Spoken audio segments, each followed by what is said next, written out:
Jean-Baptiste Géraud, bonjour, vous êtes directeur de Soulaquet France. Soulaquet, c'est une société éditrice de logiciels et qui notamment édite le jeu Habbo. Habbo est un jeu, comment on pourrait appeler ça, un jeu d'une société virtuelle pour adolescents? On va dire que c'est un monde virtuel pour adolescents. Qui donc se destine aux adolescents âgés en moyenne de 15 ans. C'est un jeu qui a été lancé en 2004 en France, qui compte aujourd'hui à peu près 5 500 000 comptes créés dans l'absolu pour 500 000 actifs. Et la particularité de Habbo est que c'est un jeu sans enjeu. C'est-à-dire que contrairement aux jeux de console ou à d'autres jeux sur Internet, on n'a pas de monstres de fin de niveau à tuer, on n'a pas de points à accumuler ou d'objectifs particuliers à atteindre. L'objectif de chaque utilisateur, ça va être d'exister, d'émerger au sein de la société virtuelle Habbo. Un peu comme dans une cour de récré, on va essayer soit de se regrouper dans un clan, soit d'être le leader d'un clan, en tout cas d'exister dans la société de l'école. Ici, on va essayer de ressortir, d'être le Habbo le plus connu, d'être celui qui a le plus d'amis, le plus de messages, etc. C'est une espèce de Second Life pour enfants et adolescents? On peut voir ça comme ça. Il faut quand même dire que Habbo existait avant que Second Life ne se lance et qu'il y a aujourd'hui plus d'utilisateurs de Habbo en France que d'utilisateurs de Second Life dans le monde entier. Qu'est-ce que cherchent les jeunes qui se connectent sur Habbo? Il y a toutes sortes de types de jeunes, d'ados qui se connectent. Il y a des jeunes qui sont, on va dire ce qu'on appelle des no-life, c'est-à-dire des jeunes qui n'ont pas forcément beaucoup d'amis, qui sont complexés. On a tous été plus ou moins complexés dans l'adolescence à cause de sa taille, de ses boutons, de plein de choses. Sur Habbo, c'est un univers qui est totalement désinhibant. Tout le monde est sur le même pied d'égalité, donc tout le monde est égal. On n'est plus gros, on n'est plus moche, on n'est plus laid, on n'est plus beau, on est tous pareils. Donc partant de ce principe, ces ados qui ont du mal à se faire des amis dans la vraie vie vont retrouver dans Habbo la possibilité d'avoir un contact, une vie sociale, bien qu'elle soit virtuelle, ça reste un contact social avec des vrais êtres humains. J'ai envie de me faire un peu l'avocat du diable. Est-ce que ça n'est pas une manière de les entretenir dans ce malaise? Non, personne ne les force à rester sur Habbo. On leur propose de rentrer sur Habbo, de se créer une vie. C'est sûr que, moi je me souviens d'un discours qu'on avait eu avec une maman, où je présentais Habbo comme étant un univers social virtuel.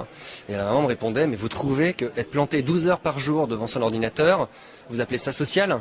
Donc effectivement, il faut faire deux poids deux mesures. Il ne faut pas rester connecté pendant 12, 15, 16 heures sur son ordinateur.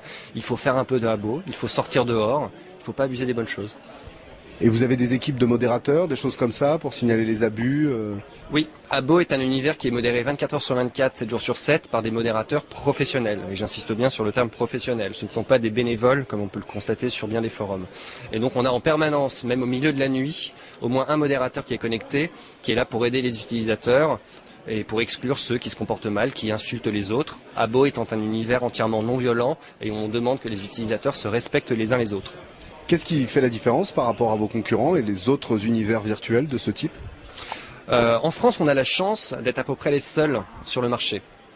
Donc la concurrence, on pourrait la nommer, ça pourrait être Second Life, bien qu'aujourd'hui ce soit un univers qui soit en perte de vitesse et qui n'a jamais vraiment ciblé les adolescents. Il y a un site qui s'appelle Dofus, qui ressemble un petit peu à World of Warcraft, mais qui s'adresse aux adolescents, qui, s'il est un concurrent, l'est de façon indirecte, car c'est plus un jeu de rôle où on va, là pour le coup, être un seigneur qui va devoir avoir des animaux à tuer ou je ne sais quoi, contrairement à Habbo où, encore une fois, on n'a pas d'objectif. Donc en univers purement non violent, tel qu'on le connaît sur Habbo, en France, il n'y a rien. Enfin, question d'importance, Habbo c'est un jeu gratuit ou il faut le télécharger, est-il payant? C'est gratuit.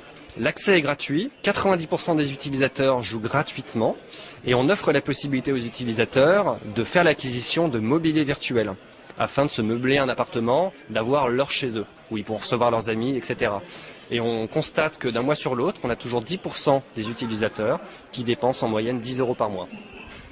Enfin, dernière question, quelles évolutions pour Habbo demain, des nouveaux modules, quelque chose ou des objectifs particuliers? Une grosse évolution qui pointe le bout de son nez, puisque ça fait donc 8 ans qu'Habbo existe dans le monde, 4 ans en France, et que Habbo, il y a 8 ans, ressemble à ce qu'Habbo est aujourd'hui. Mais on va lancer en 2009 la seconde version de Habbo. Je ne peux pas trop en dire, mais ça va être quelque chose de tout nouveau, tout beau. Jean-Baptiste Géraud, merci. Je rappelle que vous êtes directeur de Soulaquet France, société éditrice du jeu Habbo, un univers virtuel pour socialiser les adolescents. Merci beaucoup, bonne chance. Merci.